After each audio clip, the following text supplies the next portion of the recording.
All right, Shalom Yasharala. Before we get started, we'll give all praises, honor, and glory to Yahweh, Bahashem, Yahweh Shai, Bahashem Rachak Wadash, and double honors to the apostles, the bishops, and the elders of Great Millstone, the teacher Ruel.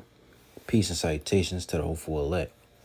Back another video. Lord willing, this lesson will be edifying. And the title of this one is going to be called The Origins of Christmas. All right. And as you know, today, December 25th, 2024, is what they call today is the holiday. All right, is Christmas. All right.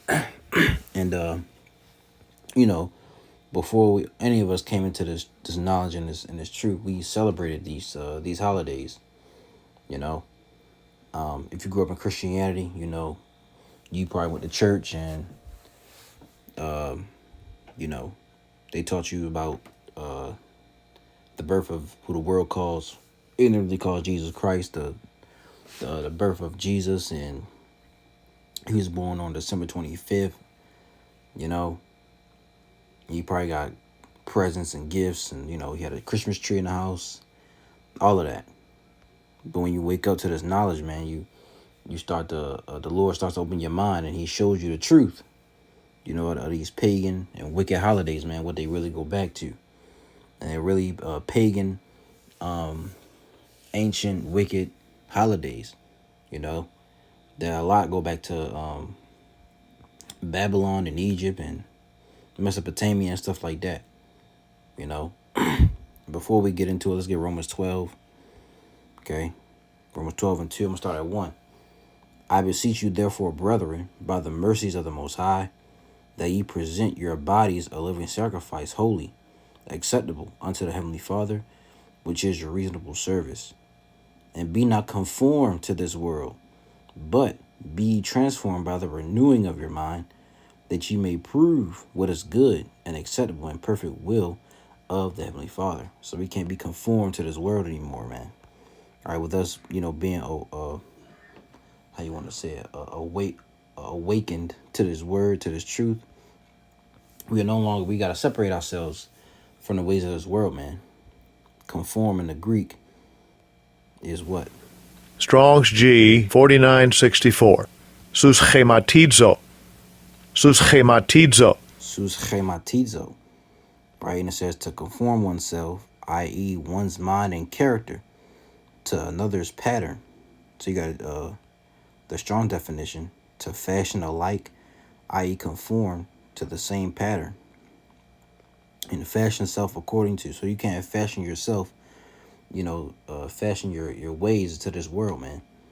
Right? Which we were in the world at one point, but once you've been the Lord open your mind up and he wakes you up to this word, man, you gotta put the ways of the old man off. And it's not gonna happen overnight, right? But over time, when you start to learn more, you start to gradually you start to celebrate these you don't celebrate these holidays. You change your ways. You don't eat certain foods anymore, abominable foods, like, because we got a dietary law, right? I'm looking up these words real quick, so I just want to read that real quick. All right, let's go over here. All right, let's go over here. Let's start with this one. This is from history.com. History of Christmas, right? So it says, I'm not going to read this whole article. I'm just hit a few points. All right. And then Lord willing, satisfy. Slovakia. So it says Christmas is celebrated on December 25th. It is both a sacred religious holiday and a worldwide cultural and commercial phenomenon. For 2 millennia, people around the world have been observing it, with traditions and practices that are both religious and secular in nature. Christians, right, the modern day Christians, celebrate Christmas Day as the anniversary of the birth of the world, who the world ignorantly calls Jesus of Nazareth, which his name was Yahushua. He was a Hebrew Israelite from the tribe of Judah. Okay, a spiritual leader whose teachings from the basis of their religion Popular customs include exchanging gifts, decorating Christmas trees, attending church, sharing meals with family and friends, of course, waiting for Santa Claus to arrive. December 25th, Christmas Day, has been a federal holiday in the United States since 1870. How did Christmas start? It says the middle of winter Salakia. Slow down, a little excited. It says the middle of winter has long been a time of celebration around the world. Centuries before the arrival of the man like I said again, who the world inwardly calls Jesus, early Europeans celebrated light and birth in the darkest days of winter. Many peoples rejoiced during the winter solstice, when the worst of the winter was behind them and they could look forward to longer days and extended hours of sunlight. In Scandinavia, the Norse celebrated Yule from December 21st, the winter solstice, through January, in recognition of the return of the sun, in recognition of the return of the sun. Fathers and sons would bring home large logs, which they would set on fire. The people would feast until the log burned out, which could take as many as 12 days. The Norse believed that each spark from the fire represented a new pig or calf that would be born during the coming year. The end of December was a perfect time for celebration in most areas of Europe. At that time of year, most cattle were slaughtered so they would not have to be fed during the winter. For many, it was the only time of year when they had a supply of fresh meat. In addition, most wine and beer made during the year was finally fermented and ready for drinking. In Germany, people honored the pagan god Odin during the midwinter holiday. Germans were terrified of Odin, as they believed he made nocturnal flights through the sky to observe his people and then decide who would prosper or perish. Because of his presence, many people chose to stay inside. You see, so it goes back to pagan practices. Continuing on, it says in Rome, where winters were not as harsh as those in the far north, Saturnalia, a holiday in honor of Saturn, the god of agriculture, was celebrated, beginning in the week leading up to the winter solstice and continuing for a full month. Saturnalia was a hedonistic time when food and drink were plentiful and the normal Roman social order was turned upside down. For a month, enslaved people were given temporary freedom and treated as equals. The businesses and schools were closed so that everyone could participate in the holidays' festivities, and that's just like today. All right, schools and certain businesses are closed. But schools are closed, businesses are closed, so people can be with their families and stuff like that. Also, around the time of the winter solstice, Romans observed Juvenalia, a feast honoring the children of Rome. In addition, members of the upper classes often celebrated the birthday of Mithra, the god of the unconquerable sun, on December 25th. It was believed that Mithra, an infant god, was born of a rock. For some Romans, Mithra's birthday was the most sacred day of the year. So these go back to, wicked practices, man. Saturnalia, Juvenalia, different pagan practices. And people are celebrating this stuff, not knowing where it comes from. I'll read this. Is Christmas really the day of who the world calls Jesus was born? In the early years of Christianity, Easter was the main holiday, which Easter goes back to Ishtar. That's even wicked. The birth of Jesus was not celebrated. And I'm only saying Jesus because, that's what they got. We know his true name. His true name was Yahushua, right? In the 4th century, church officials decided to institute the birth of Jesus as a holiday. Unfortunately, the Bible does not mention a date for his birth, a fact Puritans later pointed out in order to deny the legitimacy of the celebration. Although some evidence suggests that Jesus' birth may have occurred in the spring, why would shepherds be herding in the middle of winter? Pope Julius I chose December 25th. It is commonly believed that the church chose this date in effort to adopt and absorb the traditions of the pagan Saturnalia festival, first called the Feast of the Nativity. The custom spread to Egypt by 432 and to England by the end of the 6th century. By holding Christmas at the same time as traditional winter solstice festivals, church leaders increased the chances of that Christmas would be popularly embraced, but gave up the ability to dictate how it was celebrated. By the Middle Ages, Christianity had, for the most part, replaced pagan religion. On Christmas, believers attended church, then celebrated raucously in a drunken, carnival-like atmosphere similar to the day's Mardi Gras. Each year, a beggar or student would be crowned the Lord of Misrule, and eager celebrants played the part of his subjects. The poor would go to houses of the rich and demand their best food and drink.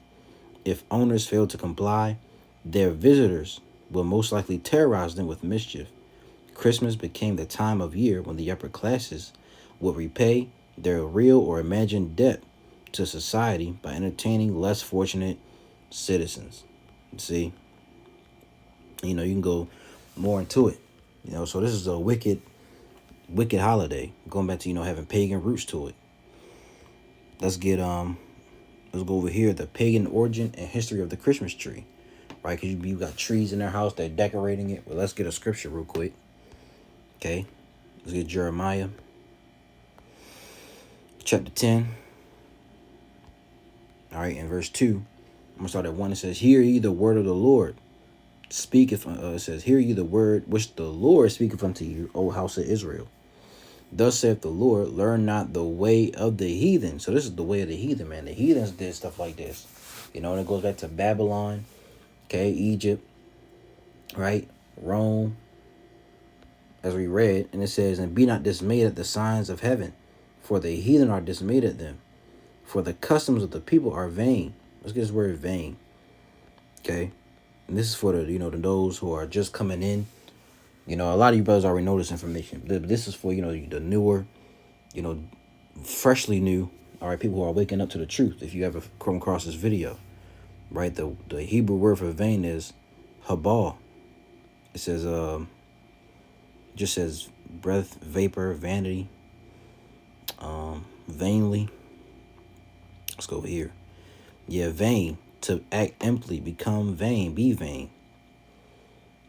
Didn't really give a lot, but continuing on, verse 3 again. "For the customs of the people are vain, for one cutteth a tree out of the forest, the work of the hands of the workmen with the axe.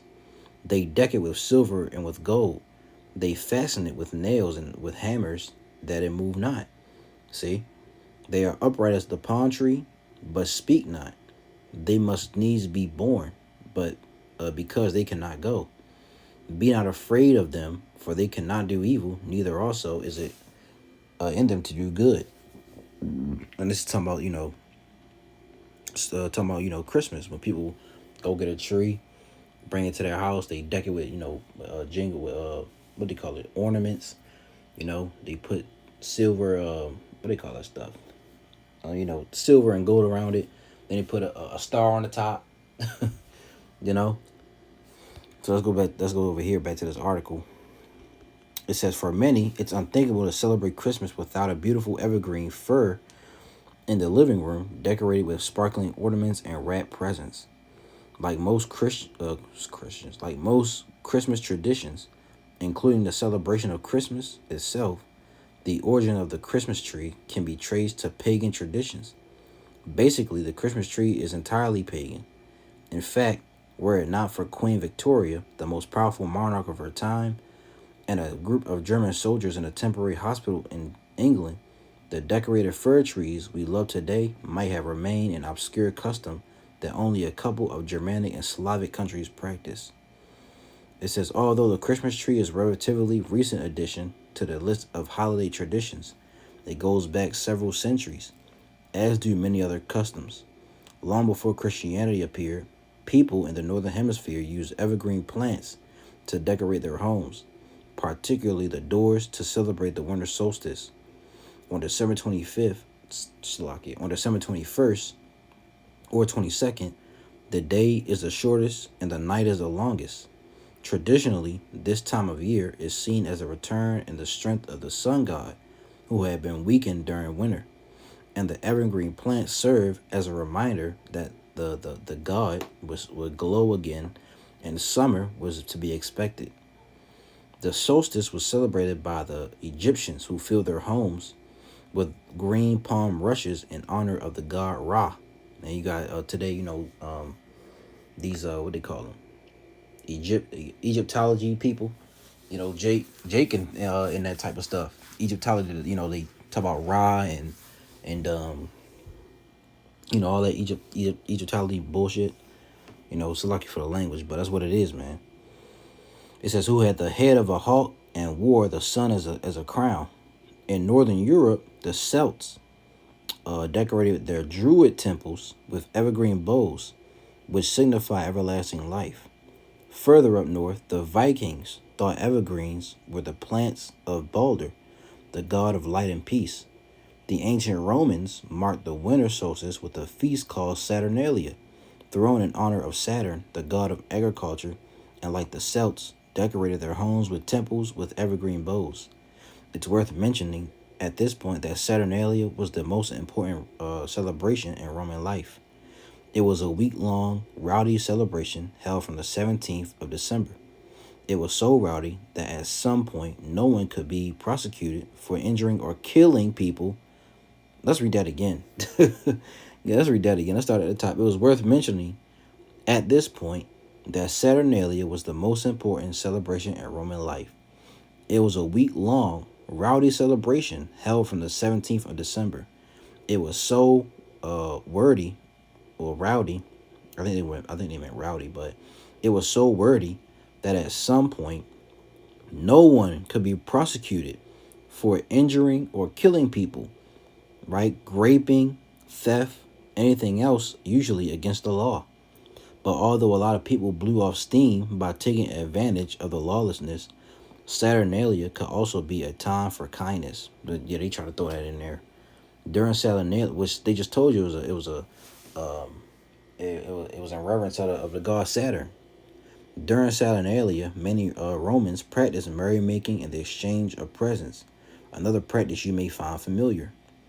In the early days of Christianity, the birth of who the world calls Jesus was set on the last day of Saturnalia by the first Christian Romans, empowered to approach pagans, even though some scholars assert who the world calls Jesus was born who was born 9 months later or a few years earlier. But that's not a point. It was a clever political ploy, some say, which in time transformed Saturnalia from a frat party marathon into a meek celebration of the birth of who the world calls Jesus Christ. So they try to, flip it around.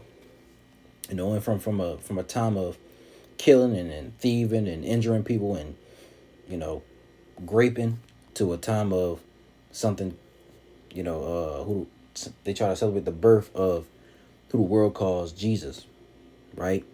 And we gonna get that too. What is the birth really? What it really is. And I ain't gonna read this whole thing either. I'll put the link in the description if I remember. But it says while a lot of ancient cultures use evergreens around Christmas time, historical records suggest that the Christmas tree tradition was started in the 16th century by Germans who decorated fir trees inside their homes. In some Christian cults, Adam and Eve were considered saints, and people celebrated them on Christmas Eve. Wow. During the 16th century, the late Middle Ages, it was not rare to see huge plays being performed in open air during Adam and Eve Day, which told the story of creation. As part of the performance, the Garden of Eden was symbolized by a paradise tree hung with fruit. The clergy banned these practices from public life, considering them acts of heathenry. So some collected evergreen branches or trees and brought them to their homes in secret. These evergreens were initially called paradise trees and were often accompanied by wooden pyramids made of branches held together by a rope. On these pyramids, some families would fasten and light candles, one for each family member. These were the precursors of modern Christmas tree lights and ornaments, along with edibles such as gingerbread and gold covered apples. Already a link between trees and Christmas was becoming established, but another key religious figure played a role here. Some say the first to light a candle atop a Christmas tree was Martin Luther. Legend has it, late one evening around Christmas time, Luther was walking home through the woods when he was struck by the innocent beauty of starlight shining through the trees. Wanting to share this experience with his family, Martin Luther cut down the fir tree and took it home. He placed a small candle on the branches to symbolize the Christmas sky. What's certain is that by 1605, Christmas trees were a thing as in that year. Historical records suggest the inhabitants of Strasbourg set up fir trees in parlors and hanged thereon roses cut out of many colored paper, apples, wafers, gold foil sweets, etc. You can, like I said, going more into that.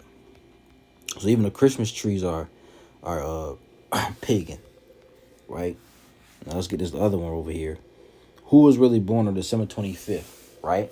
And it's not long, so we'll read through it. It says, when Nimrod, the founder of Babylon, right, and Nimrod was a Hamite. Okay, he was a grandson of Ham. And we can show you that. Let's go to Genesis real quick. Genesis 10 and 6. It says, and the sons of Ham was the son of Noah, and the sons of Ham was Cush and Mizraim and Phut and Canaan. And the sons of Cush, Seba and Havilah and Sabta and Ramah and Sabteca. And the sons of Ramah, Sheba and Dedan. Verse 8, and Cush begat Nimrod, right? He began to be a mighty one in the earth. He was a mighty hunter before the Lord. Wherefore it is said, even as Nimrod, the mighty hunter before the Lord. And the beginning of his kingdom was Babel, and Erech, and Akkad, and Calneh, in the land of Shinar. Out of that land went forth Asher, and builded Nineveh, in the city of Rehoboth, and Calah. And resting between Nineveh and Calah, the same as a great city.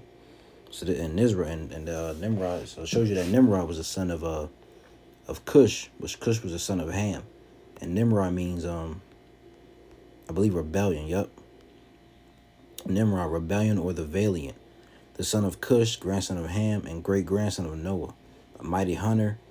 He established an empire in the area of Babylon and Assyria. See, so going back, when Nimrod, the founder of Babylon, died, Semiramis told the people that her husband's spirit had taken possession of the sun. She encouraged the people to pay homage to her husband by worshiping the sun. Thus began the evil practice of sun worship. Later on, when Semiramis gave birth to a son by the name of Tammuz, she hid her licentious form of living by lying to the people. She told them that she was miraculously overshadowed by the spirit of her dead husband Nimrod, and it was in this way she was able to bring forth this so-called son of God.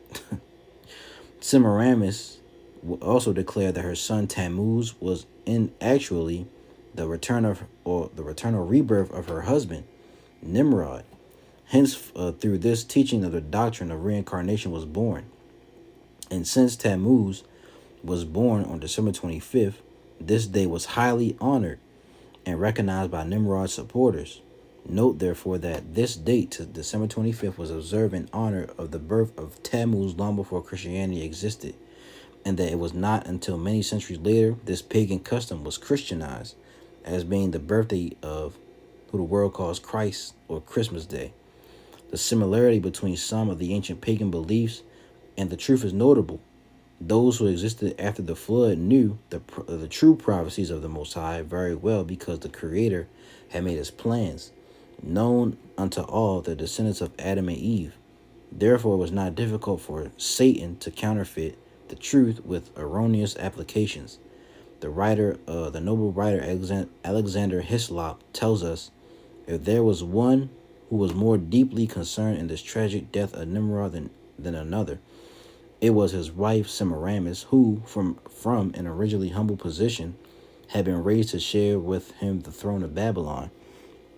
In life, her husband had been honored as a hero. In death, she will give him worship as a god, yet as the woman's promised seed, Zoroaster, who was destined to bruise the serpent's head, and who, in doing so, was to have his own heel bruised, the two Babylons. You can read more on that. It says, of course, because of the defying of her husband, it was not long before Nimrod's followers began to also worship Semiramis, and her son Tammuz was worshipped as well. More and more, Semiramis was revered by the people and was viewed by many as a priestess and goddess. That's where you get, that's where they say it later on. She has also became known as the Queen of Heaven. Yeah, that Queen of Heaven spirit. And this is also in the Bible. You go to Jeremiah chapter 44. The Israelites started worshiping the Queen of Heaven. They were baking cakes under her. We were doing all types of wickedness, man. That's why we're in this position today. Thus began the awful practice of exalting human deities. These false beliefs have led up to many different forms of idolatry that are still practiced by different people today. So this is all this is in the worship of paganism. A lot of people are celebrating it, today. You got your Instagram, Twitter, Facebook. People are posting pictures in their pajamas, with their children. It look cute, but they're worshiping. They don't know what they're celebrating, man. They're celebrating an ancient, pagan festival, pagan holiday. So let's get Colossians 2:8, and we once at one point did that as well. But the Lord, Yahweh Bashem Yahushua woke us up and took us out of that, took us out of the world. Colossians 2:8. Beware lest any man spoil you through the philosophy and vain deceit, after the traditions of men, after the rudiments of the world, and not after Yahushua. Yahushua didn't celebrate these holidays. He celebrated the high holy days. Passover, the feast of dedication, or Hanukkah, right? We had our own high holy days. We celebrated. We didn't have these Christmas and Thanksgiving and Halloween, New Year's, all this pagan stuff. Let's get this last one, 1 Peter 1. And then 18, it says, I'm going to start at 17. If ye call on the Father, who without respect of persons judgeth according to every man's work, pass the time of your sojourning here in fear. For as much as ye know that ye were not redeemed with corruptible things, as silver and gold, from your vain conversation, received by tradition from your fathers, but the precious blood of Yahushua, as of a lamb without blemish and without spot, who verily was foreordained before the foundation of the world, but was manifest in these last times for you, who by him do believe in the Most High, that raised him up from the dead, and gave him glory, that your faith and hope might be in the Most High. Let's read this in NLT version. Verse 17, and remember that the Heavenly Father, to whom you pray, has no favorites. He will judge or reward you according to what you do. So you must live in reverent fear of him during your time as foreigners in the land. For you know that the Most High paid a ransom to save you from the empty life you inherited from your ancestors.